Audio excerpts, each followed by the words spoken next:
Maybe if you allow me two questions. The first one would be, could you explain a little bit more about Africa Middle East Resources, about your company? What is the business model and what is it doing? Well, actually,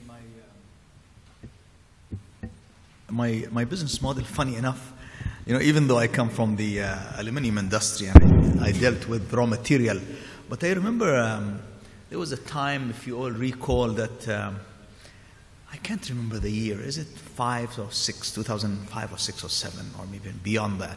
But I used to go to our office in Cairo, and then, 1 week I'm in Cairo, 1 week I'm on our office in Delhi, and then I read the local newspaper. And if you recall, there was rioting in India because of food prices and rice prices. And then 2 weeks after that, I'm in Cairo, and people are marching in the streets because of wheat prices. We're all human beings, we exposed to the world, and we take a look. And, you read a little bit more in The Economist about what's happening in China, and the number of people who, in China and India, I think every year there are 20 million people more who have 2 meals instead of 1. On an annual basis, there is an increase of 20 million who can afford to have 2 meals. And then I guess, again, the same thing, that 10 to 15 million people who can afford to have 1 meal where they can have meat more than the year before. So I just keep thinking that that is from the wheat to the rice to the meat. Demand in the world is going up. Of course, also I'm in the construction business, so I can see also commodity prices affecting our construction costs, from steel and all that. That really have driven me to go back to my aluminum days and join hand with my Malaysian friend and start our investment in Africa. And of course, we're really trying to be focused, that fix on our resources, as I said, gold, iron ore, bauxite. I've spent some time, believe it or not, in Lamumbashi, in DRC, because we're looking at possibilities in copper. We opened an office in Lamumbashi, and then I think we should have been a bit more dedicated.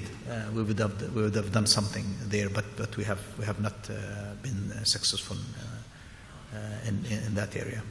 So that's really the story behind it, and I really believe it's valid, and I'm sure many people in the room, they agree that the future of commodities is a very interesting one.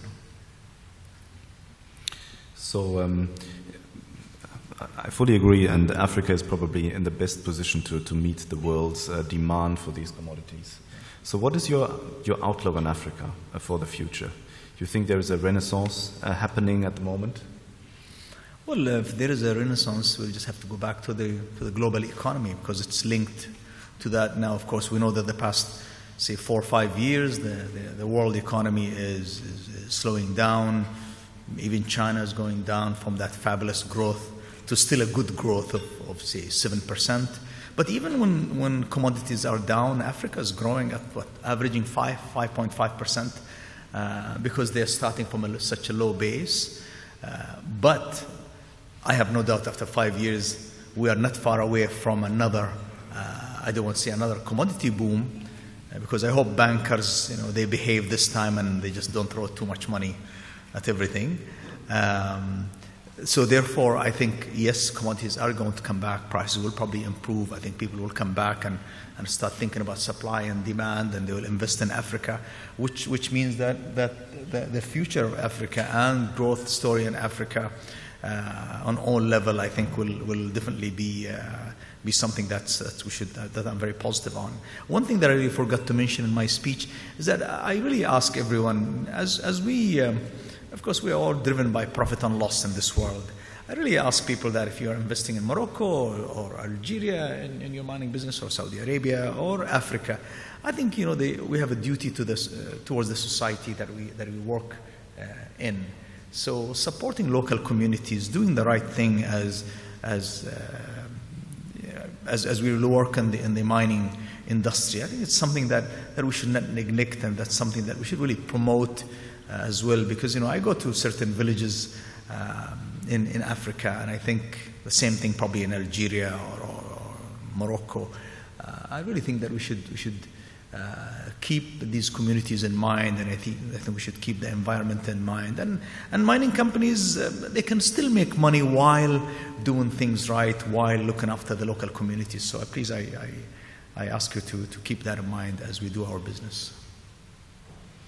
Thank you. Thank you very much. I especially like your perspective on Africa also becoming a market for these commodities, and not only the Chinas and Indias of this world. So thank you. Thank you very much.